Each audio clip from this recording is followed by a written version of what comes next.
Putri dengan NIM 3 digit terakhir 008. Jadi saya akan membahas mengenai definisi dari interprofessional education.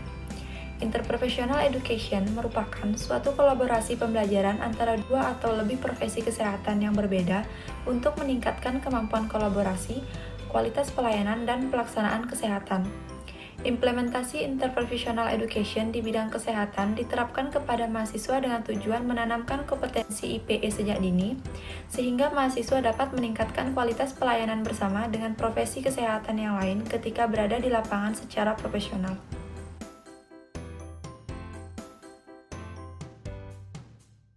Baik, perkenalkan nama saya Talita dengan 3 digit NIM terakhir 036. Saat ini saya akan menjelaskan mengenai definisi dari interprofessional collaborative practice, yaitu merupakan praktik kolaboratif dalam perawatan kesehatan oleh tenaga kesehatan dari latar belakang profesi yang berbeda, memberikan pelayanan komprehensif dengan bekerja sama dengan pasien, keluarga pasien, karir, dan komunitas untuk memberikan kualitas perawatan yang tertinggi.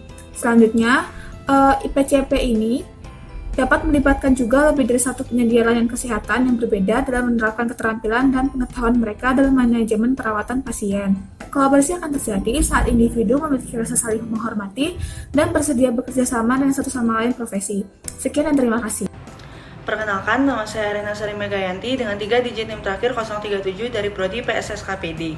Karakteristik tim interprofesional yang kuat mencakup kerja tim yang efektif, kepemimpinan yang baik, dan tujuan bersama yang jelas.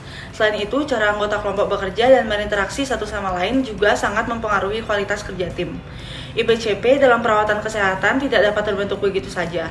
Hal ini membutuhkan proses pendidikan yang memungkinkan pelajar untuk mengembangkan kerjasama antar profesi, keterampilan komunikasi, mengenali peran dan tanggung jawab dari profesi pilihan mereka serta profesi kesehatan lainnya, dan menyediakan layanan kesehatan yang berpusat pada pasien yang tercakup dalam IPE.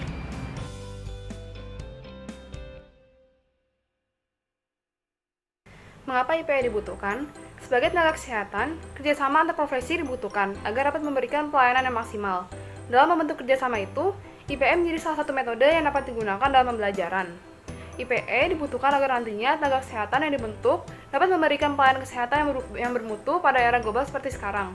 Kurangnya komunikasi antar tenaga kesehatan dapat membahayakan pasien dalam pemberian pelayanan. Melalui IPE, kolaborasi antar tenaga kesehatan dapat dibentuk dari metode pembelajaran yang telah dianjurkan, sehingga nantinya semua profesi dapat menjalankan tugasnya dengan baik. Perkenalkan, nama saya Jonathan Nabit Patandean dari PSSKPD dengan 3 NIM di terakhir 038. Di sini saya akan membahas mengenai mengapa IPE itu dibutuhkan. Jadi di dalam IPE kita akan mempelajari mengenai peran dari tiap-tiap profesi yang ada di dalam dunia kesehatan.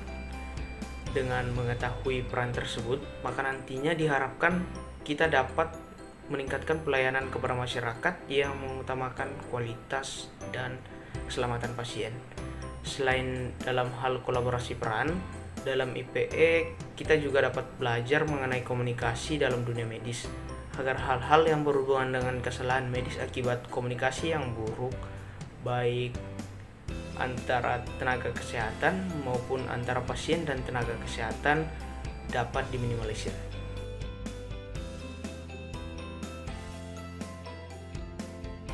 Perkenalkan, nama saya Grace Chandrawan dengan 3 digit NIM terakhir 040 dari Prodi PSSKPD. Adapun cara untuk menjaga norma atau etika atau nilai dengan teman satu profesi, yang pertama ada saling menghormati antar teman sejawat, kemudian yang kedua menghargai perbedaan pendapat, yang ketiga menjunjung tinggi harkat dan martabat profesi, yang keempat menjaga dan menjalin kerjasama yang kooperatif antar sesama profesi, selanjutnya yang kelima adalah berpegang teguh pada sumpah profesi. Terima kasih.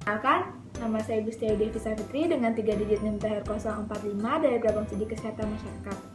Adapun upaya selanjutnya yang dapat dilakukan untuk menjaga norma dengan teman satu profesi, yaitu dengan cara tidak berkomentar negatif atau mengkritik teman satu profesi secara negatif. Selanjutnya, tetap menjaga solidaritas dan komunikasi sesama teman satu profesi. Selalu bersikap loyal kepada teman satu profesi, dan yang terakhir tidak mengutamakan kepentingan pribadi saat bekerja. Sekian dari saya, terima kasih. Perkenalkan, nama saya Manuel Marneko Bosinaga dari Program Studi Kesehatan Masyarakat dengan 3 digit NIM terakhir 047. Jadi di sini saya ingin menjelaskan bagaimana menjaga norma, etika, nilai dengan teman berbeda profesi. Jadi hal yang paling mendasar yaitu adalah dengan berkomunikasi dengan kolega, yaitu dengan teman sejawat, yaitu dengan mengatur nada saat berbicara dan menggunakan bahasa yang sopan.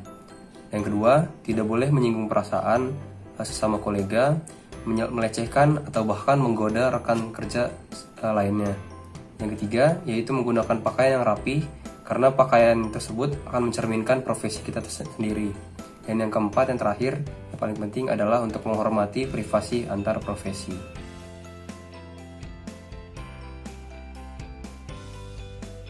Perkenalkan, saya Putu Susina Cayani dengan 3 digit NIM terakhir 049 dari Prodi Kesehatan Masyarakat.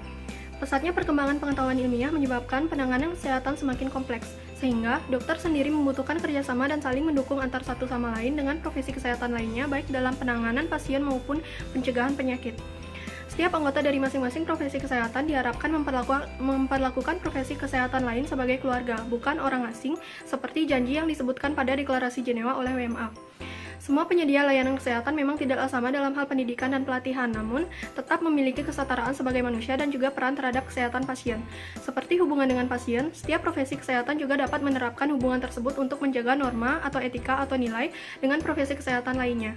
Hubungan tersebut mencakup saling menghormati dan larangan diskriminasi karena usia, penyakit atau kecacatan, kepercayaan, etnik, jenis kelamin, kebangsaan, keanggotaan politik, ras, orientasi seks, maupun posisi sosial. Perkenalkan, nama saya Lohkoman Trisha Putri Wulandari dengan digit NIM terakhir 031 dari program studi Sarjana Psikologi.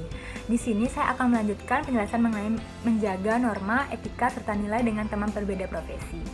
Nah, untuk terwujudnya pelayanan kesehatan yang baik, tentunya diperlukan suatu kerja tim yang baik pula, dengan tetap memiliki rasa tanggung jawab, etika, dan moral, serta mengetahui masing-masing kompetensi yang dimiliki setiap profesi. Dalam Canadian Interprofessional Health Collaborative maupun Interprofessional Education Collaborative telah dijelaskan pula bahwa penting bagi seorang tenaga medis untuk dapat memahami peranan profesinya sendiri maupun memahami peran profesi orang lain. Dengan menyadari perbedaan dan standar kompetensi yang ada ini, diharapkan seorang tenaga medis dapat saling menghormati, saling menghargai pendapat, menjunjung tinggi norma-norma serta etika, dan juga mengutamakan kepentingan pasien. Adapun beberapa aspek yang perlu diperhatikan oleh tenaga kesehatan dalam mengembangkan etika relasionalnya adalah yang pertama, parity balance, yaitu keseimbangan dalam pemberian layanan dan hubungan antar profesi. Yang kedua, mutual goals, yaitu mengembangkan tujuan bersama untuk mencapai hasil yang maksimal. Yang ketiga, shared accountability, yaitu adanya akuntabilitas bersama dalam pelayanan kesehatan. Dan yang terakhir, shared resource, yaitu berbagi sumber daya yang ada untuk tujuan bersama.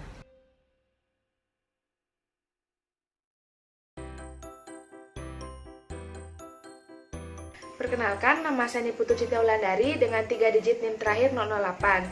Jadi saya akan menjelaskan mengenai cara untuk menjaga nilai atau norma kepada pasien maupun keluarga pasien. Itu harus memperhatikan beberapa prinsip. Yang pertama ada benefisiensi, yaitu tenaga medis harus berbuat baik kepada pasien atau keluarga pasien. Yang kedua ada otonomi, tenaga medis itu harus menghargai hak lain dalam mengambil keputusan. Yang ketiga ada veracity, tenaga medis harus berkata jujur kepada pasien maupun keluarga pasien. Yang keempat ada justice, yaitu keadilan. Jadi tenaga medis harus memberikan pelayanan kesehatan berdasarkan keadilan kepada pasien maupun keluarga pasien. Yang kelima ada non-maleficent. Jadi tenaga medis itu tidak boleh melakukan tindakan kesehatan yang dapat merugikan pasien maupun keluarga pasien. Yang terakhir itu ada confident. Jadi tenaga medis harus menjaga segala kerahasiaan informasi mengenai pasien. Halo, perkenalkan, nama saya Leonel Tibrinardo dari Program Studi Sarjana Psikologi dengan nomor induk mahasiswa 190531033. Dalam memberikan pelayanan kesehatan, kesuksesan dari sebuah perawatan dan proses pengobatan turut didukung oleh tingkat kepercayaan pasien kepada tenaga kesehatan. Oleh karena itu, penting bagi seorang tenaga kesehatan untuk mengetahui bagaimana caranya menjaga etika, norma, dan nilai kepada pasien dan keluarga pasien. Menurut panduan etika profesi Good Medical Practice oleh General Medical Council, terdapat 4 hal yang perlu diperhatikan oleh seorang tenaga kesehatan dalam menjaga etika, norma, dan nilai kepada pasien dan keluarga pasien. Yang pertama, bersikap jujur, perhatian, dan empati kepada pasien dan keluarganya. Yang kedua, memperlakukan pasien layaknya seorang individu dengan martabat. Yang ketiga, memberikan pasien kebebasan dalam menentukan perawatannya dan mendukung pasien untuk merawat dirinya sendiri. Dan yang terakhir, turut menjaga kerahasiaan dan menghargai privasi dari pasien.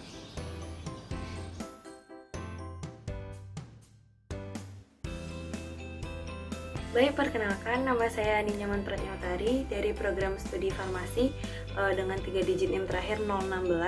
Di sini saya akan menjelaskan bagaimana cara menjaga suatu etika dari tenaga kesehatan dan juga masyarakat untuk meningkatkan derajat kesehatan. Nah, dapat dilakukan dengan upaya kesehatan. Yang pertama dengan pendekatan pemeliharaan.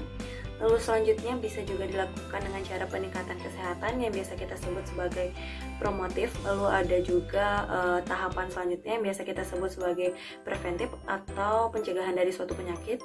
Yang mana selanjutnya itu adalah penyembuhan dari suatu penyakit yang biasa kita sebut sebagai kuratif. Dan yang terakhir ada dengan cara pemulihan atau yang biasa kita sebut sebagai rehabilitatif. Dari beberapa tahapan atau cara-cara yang saya sudah sampaikan tersebut dapat dilaksanakan secara menyeluruh, terpadu, dan juga berkesinambungan untuk mendapatkan suatu hasil yang maksimal. Terima kasih.